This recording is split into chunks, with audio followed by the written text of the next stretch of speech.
Hey everyone, it's Kelsey. It's Essentially Booked. If you're here, welcome. If you've been here and you know me, hey, sorry, I haven't been around for a while. December is my month. I really love doing Vlogmas, and it's a good time to like jumpstart myself back into BookTube because there's all the year-end content, looking forward, whatever. So I'm gonna do, I think, the 12 Days of Christmas again. And that will go December 24th or December 25th through January 6th, because that's the real 12 days of Vlogmas. So that's the intent. I'm gonna start here with my December TBR. Really, December is kind of a weird month for reading, I think, especially in the content creation sphere, because there are so many awards, there's so many like year-end best of lists. I try to do my best book of the year truly from the calendar year, so January to December. So my best books of the year probably will not come out until January, but I'll try to do other content before then, like the worst books, because I'll probably know that by then. And yeah, I mean, my reading's been pretty broken this year and not typical. And I think a lot of that, honestly, is because I wasn't on BookTube. BookTube kept me like accountable to my reading goals, but that was a dual-edged sword as well, because sometimes I would read like just to get the numbers. Kara's Bookshelf was talking about this, and like I resonated so deeply with that. But I think for me, there's like a line that I'm really good at walking, or if it becomes a chore, it's not as great. But if it's like, if I hold myself accountable and keep up with content, I tend to read more accountably. I don't know if that makes sense, but that's kind of where I'm at. So December is always a weird month because of like, I'm trying to wrap up loose ends for the year. Usually that's what happens, is I've started books that I want to finish by the end of the year. I might just have some book club books I want to do. I've been really bad at ever hitting the reading goals that I've set. I'm going to handle that differently this year. Or in 2026. So December is just a different reading month for me out of all the other months in the year. And it kind of motivates me to pick up books that I've already started that I just need to finish as well. So December is just different.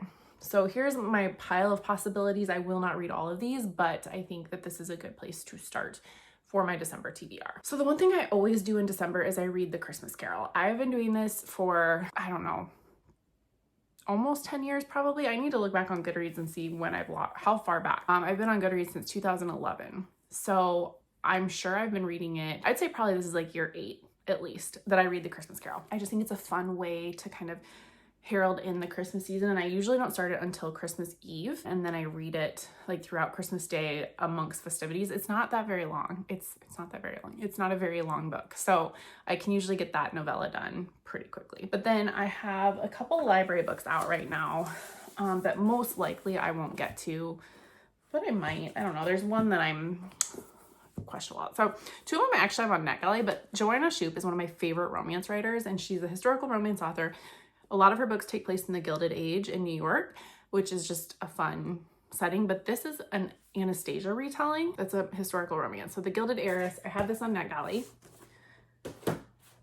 And then Blackwood's Blue Sky by Eowyn Ivey. I loved her book, The Snow Child, and so this is her sophomore novel. And it just feels very fitting. Her first book was very like winter-esque, and I have footage here at the beginning, but we are getting a monster snowstorm today. It started last night. We're supposed to get like anywhere from 8 to like 16 inches. It's all over the place, but I would say we've got more than 6 already. And it's supposed to snow all day through the night and then taper off in the morning. So Blackwood's Blue Sky by Eowyn Ivey. I don't know much about this, and I kind of like that. Like, I want to walk into this. Honestly, I might start this today because it's very atmospheric for the weather. It sets in the mythical landscape of Alaska with an unforgettable dark fairy tale that asks the questions, can love save us from ourselves? And even The Snow Child was remote Alaska magical realism. So it worked for me, and I loved that book so much. So I'm excited to read this, and I have this on NetGalley as well. Yeah. My final library book, I don't even know why I put this on my holds, but I did. Freeing the Wild by Paisley Hope. I think my favorite indie bookstore has this author coming perhaps, but it's a cowboy romance, which has been really working for me this year. The 2 things that have worked for me, even in my reading slump, is romance, which is always a constant for me, and then romantic fantasy. I've clearly not been filming. So yeah, Paisley Hope's Freeing the Wild. It is country music star finds inspiration in a ruggedly handsome cowboy while visiting Silver Pines Ranch. Honestly, these 3 library books are all books that like are really ones I'm interested in, And so I might actually read these 3, which is shocking for me. All right, and then some books I'd like to just finish before the end of the year, if at all possible, is The Age of Innocence. This was one of my book club books. I have gotten like halfway through it and I just need to finish it. It's a classic, so it was kind of hard to hold my attention, but I want to make sure I'm reading all my book club books this year. And there's a few I haven't, so that would be one that I just need to finish. And then this was another one, I think we read it this year, The Overstory by Richard Powers. I'm not that far into it, so I should probably get my head into this very quickly. A lot of people have really loved this. I think this has the potential to be a 5-star read for me because it's about trees and like nature and how our stories intersect. And like Northwoods will be one of my favorite books of the year. You'll see it on my year-end list. Like I'm 100% positive that will be in my top 10 books of the year. And so I think this could potentially fit in there in the same way. It's, I think, a lot of vignettes about people, which also works for me with trees. Our book club, we laugh. It's a group of ladies from our church, but we inadvertently choose themes without trying. And so like one year we read like the Blue Women, the Blue Families of Kentucky. We read like 3 books in there. We've read a bunch of books actually just set in Kentucky one year because we did Wendellberry. And then like trees have been a theme.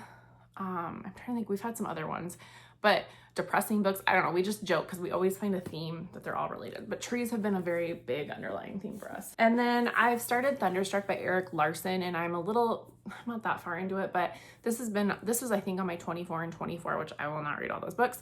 I think I need to do like 10 books a year. That'd be more realistic of that list, but I've had this forever. So if I could just get this off my list, that would be great.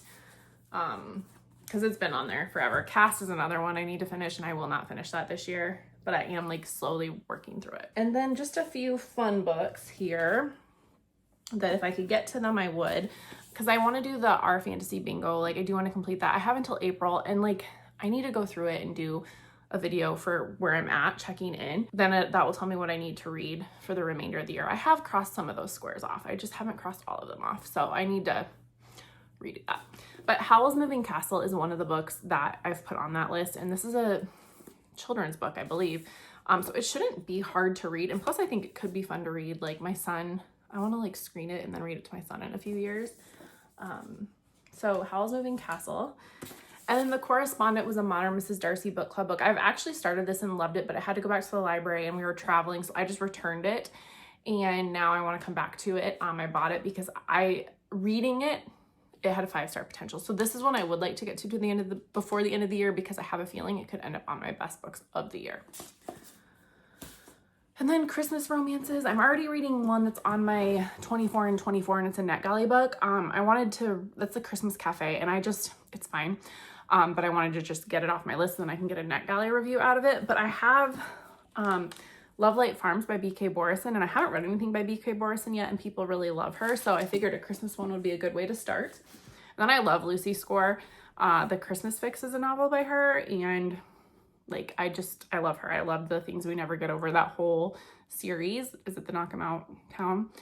I love that. So this was another fun one to read. And then the Goodreads Choice Awards came out. That's a popularity contest. It wasn't the best gathering of books this year, in my opinion. I mean, it never really is, but this year especially, I just feel like it was it was super lacking in diversity. So I've got 3 books that I would view them as like knockout books I don't want to miss in 2025, and I want to read them in that calendar year if at all possible.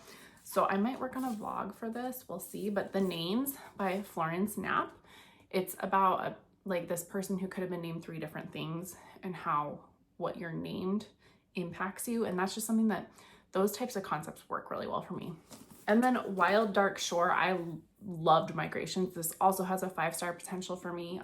Cli-Fi, very well written. She just really does it for me. So I'm excited for this one. And then this is the more ambitious of the read, but Bury My Bones in the Midnight Soil by V.E. Schwab. I loved The Invisible Life of Addie LaRue, and this kind of feels like it's that same epic level of writing and spanning time and like interweaving of stories. So I'm pretty excited. It's about lesbian vampires is all I know.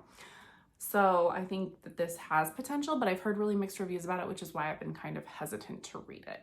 That's what we're kicking off December with. It's quite an extensive pile of possibilities. There's no way I'll read them all, but I think this gives me a really good place to start. And there's quite a few books in this list that I think have potential to be 5-star reads. So that's always, always, always a hit for me. As we start Vlogmas, I'm going to be doing a lot of reflection, and that's great. I'm just getting a little overwhelmed by all the piles of possibilities that I have in my home. So yeah, if you've read any of these, I'd love to hear your thoughts.